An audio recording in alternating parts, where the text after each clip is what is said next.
आने वाले बच्चे थे उनके साथ धोखा किया जा रहा था, पेपर बेचे जा रहे थे। इस दृष्टिकोण से हमने कड़े कदम उठाते हुए सबॉर्डिनेट सिलेक्शन बोर्ड को भंग किया और एक नई व्यवस्था लागू करने के लिए हमने एक 3 सदस्यीय कमेटी का गठन किया है, जो आने वाले 3 महीने में हमारी जो नई व्यवस्था है उसको अमली जामा पहनाएगी। मेरे प्यारे प्रदेशवासियों, आप सभी को 76वें हिमाचल दिवस की हार्दिक शुभकामनाएं।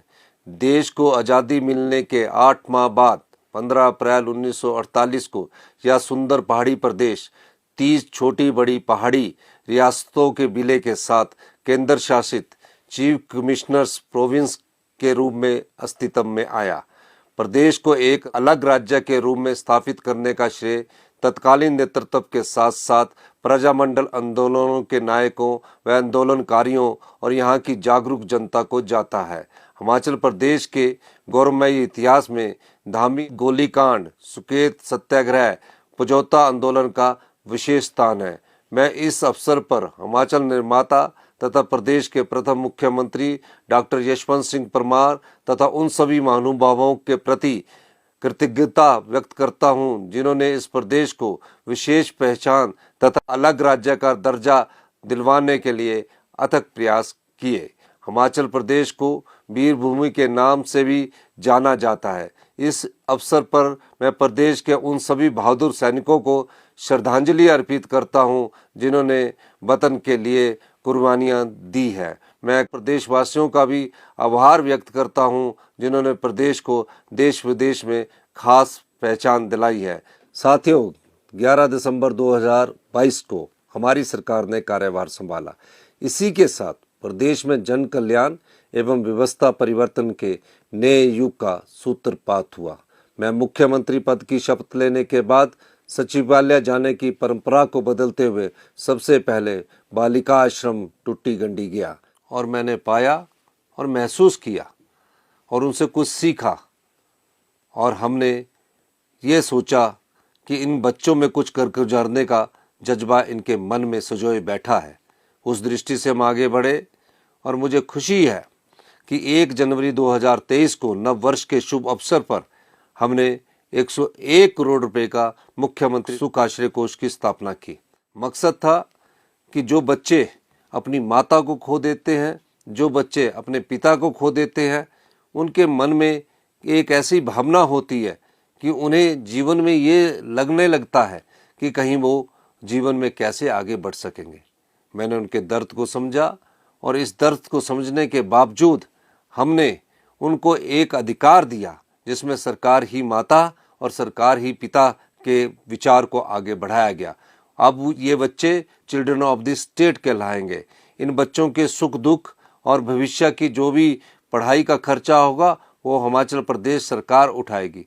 मैं इस बात का बताने में बड़ी खुशी महसूस करता हूँ कि इन बच्चों के मन में आत्मसम्मान की और स्वाभिमान की भावना को हमने जिंदा रखा है। इस आत्मसम्मान और स्वाभिमान की भावना के अंतर्गत उन्हें किसी की दया दृष्टि पर निर्भर रहने के लिए मजबूर नहीं होना पड़ेगा। इस दृष्टि से हमें उन्हें अधिकार दिया कि जो बच्चा पैदा होते ही 27 साल की उम्र तक सरकार उसका पूरा ख्याल रखेगी, जिसके माता नहीं है, जिसके पिता नहीं है। हमारी सरकार ने जब ये पाया कि Himachal Pradesh subordinate selection board में बड़े पैमाने पर धांधलियां हो रही है, इस दृष्टि से हमने अधिकारियों को निर्देश दिए, पुलिस अधिकारियों को निर्देश दिए कि इस पर जो पेपर लीक पुलिस भर्ती के मामले से शुरू हुआ उसकी गहराई से छानबीन की जाए।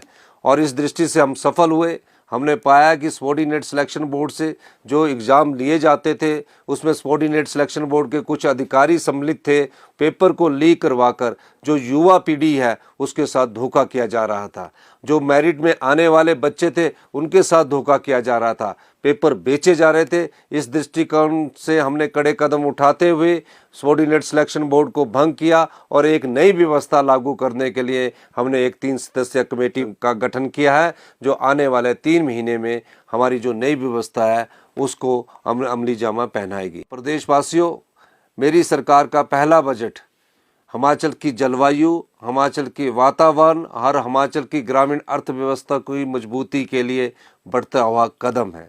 इससे स्वरोजगार के अवसर पैदा होंगे। इस दृष्टिकोण से हमने हिमाचल प्रदेश को 31 मार्च 2026 तक ग्रीन राज्य के रूप में विकसित करने का योजना बनाई है। इस दृष्टि से हम आगे बढ़ रहे हैं। आप पाएंगे कि आने वाले समय में हिमाचल प्रदेश की जलवायु, हिमाचल प्रदेश की संस्कृति और हिमाचल प्रदेश के वातावरण के हिसाब से हमारी योजनाएं बनने जा रही है। मैं एक और बात आपके ध्यान में लाना चाहता हूं प्यारे प्रदेशवासियों कि हिमाचल आर्थिक बदहाली के दौर से गुजर रहा है। मुख्यमंत्री बनने के बाद मुझे 75,000 करोड़ रुपए का कर्जा पिछली सरकार के द्वारा हमें उपलब्ध हुआ है। यही नहीं, 11,000 करोड़ की देनदारियां जो सरकारी कर्मचारियों के 6th पे कमिश्नर और पेंशन भोगियों के एरियर के रूप में हमें मिली है। डीए के रूप में हमारी सरकार को 992 करोड़ रुपए की देनदारियां मिली है। फिर भी मैं हिमाचल की वासियों को ये विश्वास दिलाना चाहता हूँ, प्रदेश की आर्थिकी मजबूती के लिए हम आगे बढ़ रहे हैं और मेरा ये मानना है कि 4 साल में हमारी जो अर्थव्यवस्था है वो मजबूती से उभर कर आएगी और अगले 10 साल में हिमाचल प्रदेश हिंदुस्तान का सबसे अमीर राज्य जाना जाएगा। ये हम जिस दिशा से और जिस कार्य से हमारे मंत्रिमंडल के सदस्य और हम सब लोग कार्य कर रहे हैं। प्रदेशवासियों, भविष्य की चुनौतियों को सामना करने के लिए टेक्नोलॉजी का बहुत बड़ा योगदान है। हम जो अगर टेक्नोलॉजी के क्षेत्र में पिछड़ जाएंगे तो हमारा प्रदेश 20 साल पीछे चला जाएगा। इस दृष्टिकोण से भी हमारी सरकार बड़े कार्य कर रही है। हमने हिमाचल प्रदेश में रोबोटिक सर्जरी शुरू करने का निर्णय लिया है। हमने कैजुअल्टी डिपार्टमेंट को अपग्रेड करके डिपार्टमेंट ऑफ मेडिसिन इमरजेंसी बनाने का निर्णय लिया है। हमने मेडिकल कॉलेज को पूरा करने के लिए युद्ध स्तर पर कार्य शुरू किया है और उन मेडिकल कॉलेज को जो पिछले 4-5 साल से पूरे नहीं हो रहे थे उनको पूरा करने का योगदान हमारी सरकार दे रही है। प्रदेशवासियों को मैं एक बात का और भी आश्वासन देना चाहता हूँ। हमारी सरकार प्राकृतिक संसाधनों का उपयोग करके अपनी आय के स्रोतों को बढ़ाना चाहती है। इस दृष्टि से हमने हिमाचल प्रदेश में वाटर सेस के रूप में जो हाइड्रो प्रोजेक्ट में लगे हैं, 172 हमारे हाइड्रो प्रोजेक्ट है, उस पर हमने वाटर सेस लगाकर अपनी आय को बढ़ाने की कोशिश की गई है। यही नहीं, इस वाटर सेस के माध्यम से सरकार को तकरीबन 2,500 से 4,000 करोड़ रुपए की आय होने की संभावना है। इसी दृष्टिगत से हमने पिछले 4 वर्षों में जो भारतीय जनता पार्टी की पिछली सरकार रही थी, उन्होंने ठेकों की नीलामी नहीं की थी। शराब के ठेकों की नीलामी ना होने के कारण 10% रिन्यू करने के बाद ठेकों को द्वारा से अलॉट कर दिया जाता था, जिससे प्रदेश के राजस्व को बहुत बड़ी हानि हुई। इस दृष्टिकोण से हमने एक फैसला किया कि जो शराब के ठेके हैं उनकी नीलामी की प्रक्रिया शुरू की जाएगी और शराब के ठेकों की नीलामी की प्रक्रिया शुरू करने के बावजूद हमारे राजस्व में 44% की वृद्धि पाई गई है, जिससे हिमाचल प्रदेश में तकरीबन 800 करोड़ रुपए का अधिक आय होने की संभावना है।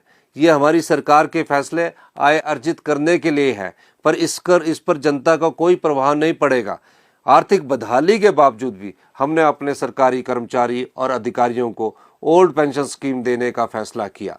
हम जानते हैं कि इस ओल्ड पेंशन स्कीम के माध्यम से हमारे राज्य पर तकरीबन हर साल 1,000 करोड़ रुपए का बोझ पड़ेगा और जो 10,000 करोड़ रुपया एनपीए के रूप में जो एम्प्लॉइज और सरकारी कर्मचारी और अधिकारियों की कंट्रीब्यूशन है वो केंद्र सरकार के पास जो पड़ी है, हमें लगता है कि उसके मिलने की कम संभावना है। लेकिन हम इन सब चीज़ों से पार पाकर भी हम अपने 1,36,000 कर्मचारी व अधिकारियों को ओल्ड पेंशन स्कीम का लाभ देंगे। इसी तरह से हमने पहले चरण में 2,31,000 महिलाओं को 1,500 रुपये मासिक पेंशन देने का इस बजट में प्रोविजन किया है, जिसमें 440 करोड़ रुपए के करीब खर्च आएंगे।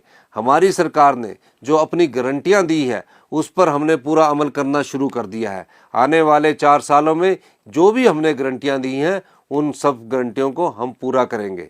हम इस दृष्टिकोण से भी आगे बढ़ रहे हैं कि शिक्षा का में गुणात्मक सुधार किया जाए। शिक्षा के गुणात्मक सुधार के लिए हम Rajiv Gandhi day boarding school लेके आ रहे हैं। Rajiv Gandhi day boarding school में एक सरकारी, एक आम परिवार, एक गरीब किसान का बच्चा जब उसमें पढ़कर निकलेगा तो उसके मन में एक विश्वास होगा, वो आने वाली चुनौतियों का सामना करने वाला नेता होगा, भविष्य का डॉक्टर होगा। इस दृष्टिकोण से भी हमारी सरकार कार्य कर रही है। हमें आय कैसे बढ़ानी है, इस दृष्टिकोण से हम दिन रात मेहनत करते हैं। रात के 12-12 बजे तक हमारे मिनिस्टर बैठकर हमारी इस अर्थव्यवस्था को मजबूत करने के लिए दिन रात कड़ी मेहनत करके आगे बढ़ने की कोशिश कर रहे हैं। आज हम बिजली के क्षेत्र में महत्वपूर्ण बदलाव करने जा रहे हैं। पीडब्ल्यूडी के क्षेत्र में हमने महत्वपूर्ण बदलाव कर दिए हैं। आईपीएच के क्षेत्र में हमने महत्वपूर्ण बदलाव कर लिए हैं। हम कई दृष्टिकोण से आगे बढ़ रहे हैं। हिमाचल प्रदेश एक पर्यटक राज्य के रूप में कैसे आगे बढ़े और कैसे पर्यटकों की संख्या हिमाचल प्रदेश में दुगनी हो, इस दृष्टिकोण से हमारी सरकार कार्य कर रही है। हमने कांगड़ा एयरपोर्ट को बड़ा करने का निर्णय लिया है। हमने मंडी के ग्रीनफील्ड एयरपोर्ट को बनाने का निर्णय लिया है। हमने हिमाचल प्रदेश के प्रत्येक जिलों को हेलीपोर्ट से जोड़ने का निर्णय लिया है। 1-1.5 साल में आप पाएंगे कि हिमाचल प्रदेश में हेली टैक्सी की सुविधा हिमाचल प्रदेश के आम लोगों को उपलब्ध होगी। जहां पानी की मात्रा अधिक हो वहाँ पर्यटन को बहुत अधिक बढ़ाना चाहिए। और इस क्षेत्र में हमने कांगड़ा जिला को पाया और कांगड़ा जिला को टूरिज्म कैपिटल बनाने की दिशा में हम आगे बढ़ रहे हैं। कुल्लू को हम पर्यटक स्थल के रूप में बनाने के लिए हम आगे बढ़ रहे हैं। तो हिमाचल प्रदेश के और विभिन्न स्थलों पर को हम पर्यटक को आकर्षित कर सके, इस दृष्टिकोण से हम आगे बढ़ रहे हैं। आप 2 साल